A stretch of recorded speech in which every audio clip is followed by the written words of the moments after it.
If you're a Tom Clancy fan, this one is for you. Jack Ryan Jr. is back in Terminal Velocity by M.P. Woodward. Hi, I'm Dan Skinner, and this is Some Books Considered.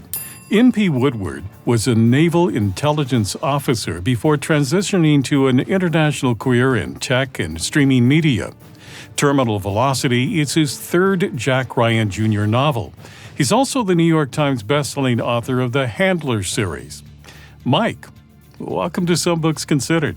Hey, Dan. It's great to be back. Thank you so much. Well, tell us about this latest book, Terminal Velocity. Where are you taking readers this time? Yeah, so this book opens up actually in the American West with operatives who are turning up dead. And these were folks that had been in counterterror work about 10 years ago on specific operations. And then as the FBI starts piecing this together, they realize that this old terrorist network has reconstituted itself and is hiding in the wilds of the Himalayas in Kashmir, which is a disputed region between India and Pakistan. So this is interesting. I mean, you were in intelligence in your career, and obviously you have to take a lot of factors in mind when you're planning an operation and think about the possible repercussions of those actions. But here's a story where you couldn't have predicted this necessarily, that all these years later, there would be repercussions to a military action from the past. Yes, that's true. And you mentioned my former career. We often wargamed problems that would come up between India and Pakistan. And whenever writing one of these books in the Clancy franchise, I'm always trying to balance the personal arc of a hero or the personal conflict or struggle of a dramatic hero, in this case, Jack Ryan Jr., with geopolitical stakes. And so I always want to put, even though it's focused on an individual or a group of people as heroes, I always want to put them somewhere that would matter in our present day geopolitically. So tying all those things together is something I tried to do in this book. This is the 14th book to feature Jack Ryan Jr. and your third book to write this character. Under your guidance as the author of this character's story, how has he evolved even within the course of your three books? Yeah, thank you for that question. Something that's been very much on my mind has been that, we want to age and mature this character who started off as sort of a young buck who was really interested in military operations, and because of his famous family gets training and tutelage and involved in those kinds of things. And so much of the earlier books are very bare knuckles, kind of fighting, adventure type of stories. And I still wanted to involve some of that and evolve his skills, but I also wanted to elevate him as a leader, as a business person, as a family man. And so the editor, when I first took over this series, said to me, "Hey, I want you to mature Jack Ryan Jr. a little bit." And so to do that, I've gotten him more involved in the business world and romantic relationship that's more serious. And when he's confronted with some of these adventures, he can't always do what he used to be able to do. He has to sometimes rely on others, which makes him more of a leader. So he's matured a little bit. Maybe he can't do some of those things he used to do when he's younger. But also, if he's in a romantic relationship and has these other connections to, quote unquote, the normal world, does that weigh on him a little bit? And, you think, well, maybe I don't want to take this risk because I have this loved one to consider as well in what would happen to me? Yeah, I had a lot of fun playing with that dynamic, actually. In this book, he's engaged to be married, and he and his fiance aren't meant to be part of any operation in India, Pakistan. They happen to be attending an Indian wedding. And because he's engaged and he's at a wedding, and Indian weddings are quite grand, and I really enjoyed detailing those. They take place over several days. He's continually getting the question, and well, have you set a date? What are you going to do? Right. And he sort of starts to feel a bit of the pressure of that obligation as he actually wants to get off and do some of these other things. So he's conflicted internally by those competing commitments. As I mentioned, this is the 14th book, so obviously readers continue to be interested in this character, and you've had the chance to develop him a little bit further. So what have you enjoyed about writing this Jack Ryan character? I think that maturation process is a lot of fun for me. I mean, he's in his mid 30s, I would call it, mid to late 30s. And I remember my mid to late 30s very well, where I had a lot of career pressure and family pressure, and a lot of things sort of come to bear at that age. So I've enjoyed having him think through, gosh, how can I be like my father? Do I want to be like my father? Do I want to be like someone else? And sometimes chafing against the people that manage him. Sometimes having a bruised ego and realizing he can't do everything. So just trying to humanize him quite a bit has been something that I've personally enjoyed. Well, readers will find a familiar cast of characters, at least on the Jack Ryan side of things.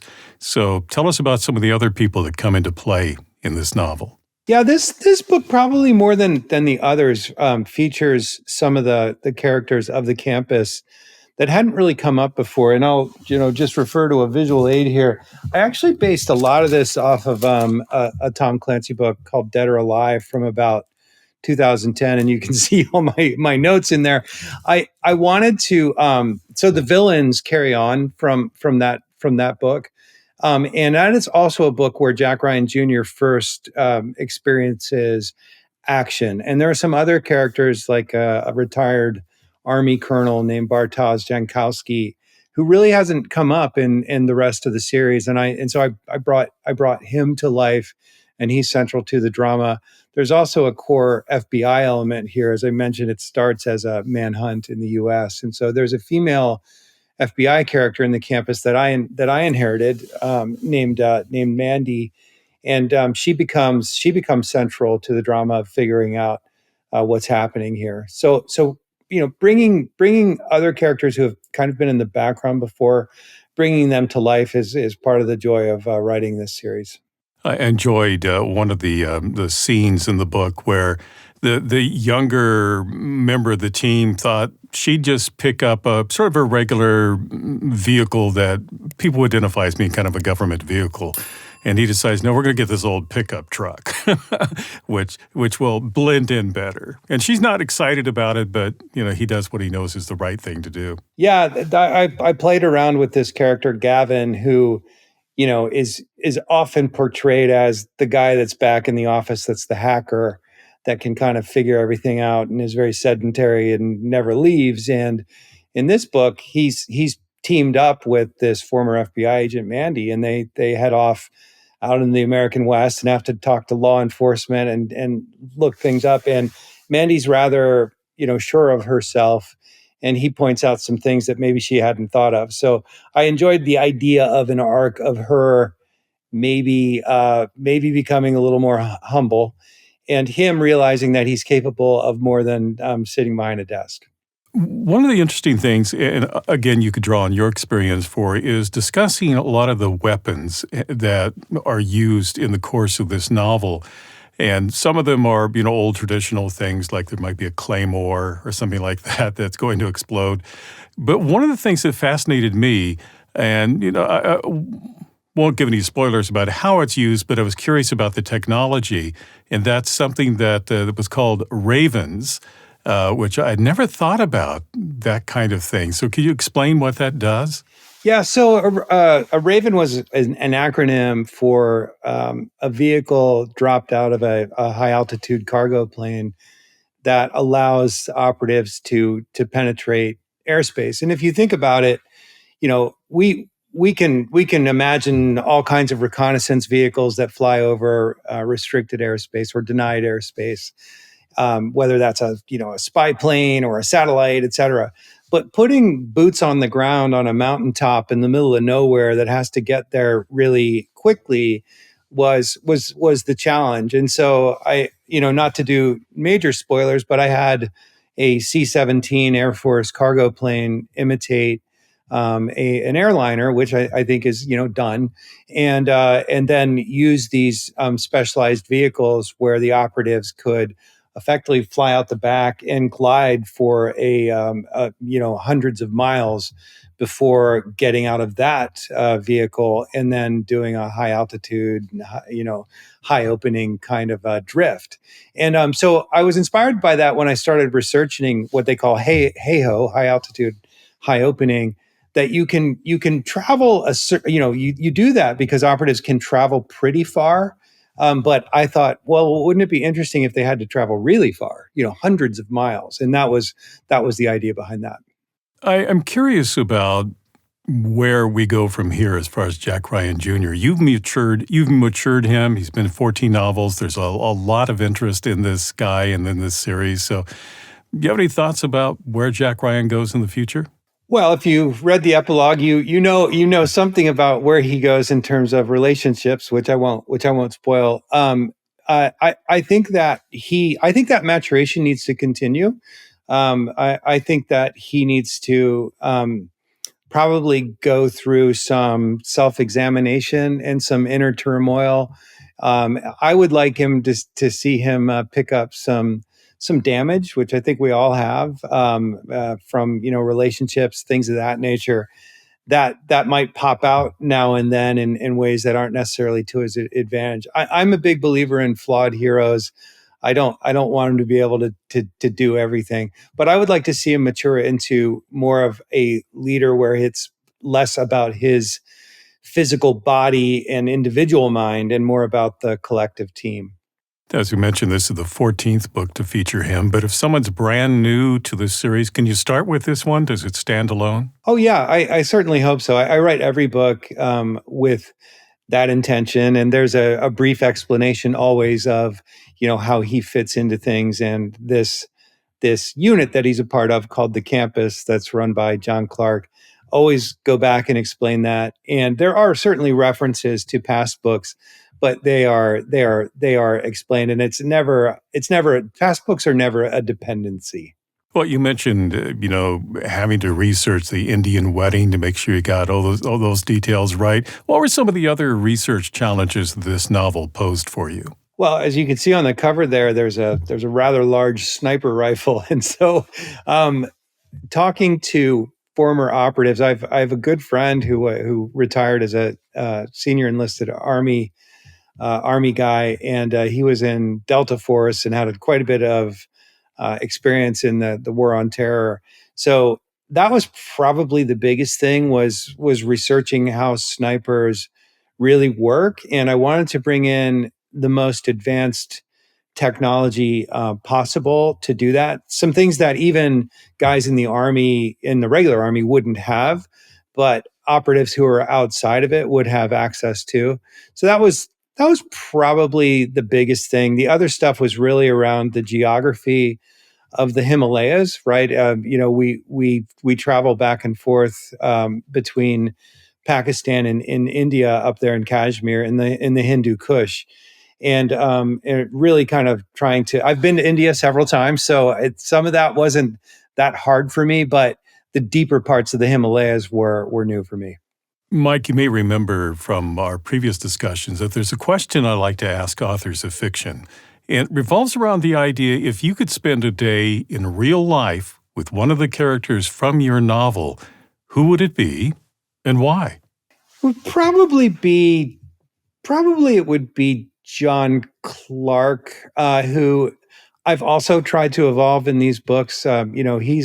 He's an older man at this point. He's been retired for quite some time from the military, and so he's not in the operations the way he was in early Clancy books, except very sparingly. And so he has to. I guess the reason I would say that is because of his span throughout the lifetime of this series and the relationships he's built and his worldview. And I tried to share a bit of that in Terminal Velocity. So, what's next for you? What can readers expect next from MP Woodward? I have a book coming out actually very soon on September 23rd. That's called I'll hold it up here. That's called Red Tide, a novel of the next Pacific War. And this is it is not a Clancy book, but the publisher is the U.S. Naval Institute, and they were the original publisher of The Hunt for Red October. So it's sort of like I can't get away. I can't get away from Tom Clancy. And if you're familiar with Herman Wouk and his books, I tried the way I pitched this book to my editor, or my publisher and agent, was I wanted to write something that was a cross between Winds of War and Red Storm Rising, and so I wanted to bring in something that was really family based, with heart in a modern military fiction drama that's set in the Pacific with realistic stakes. So I'm excited for that one to come out, and then I have a few others in 2026 that are nearly one's complete, one's nearly complete, and so we'll see at least 2 books in 26. Actually, probably 3. So yeah, it's been a busy period.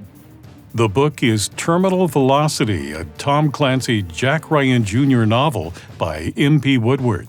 Mike, thank you for talking with me today. Always a pleasure, Dan. Thank you. If you'd like to purchase Terminal Velocity, I've placed a link for you in the description below. If you enjoyed this conversation, please subscribe, like, and click on the bell so you know when I post new interviews. Meanwhile, here are 2 more books you might find interesting. I'm Dan Skinner. Thank you for watching this edition of Some Books Considered.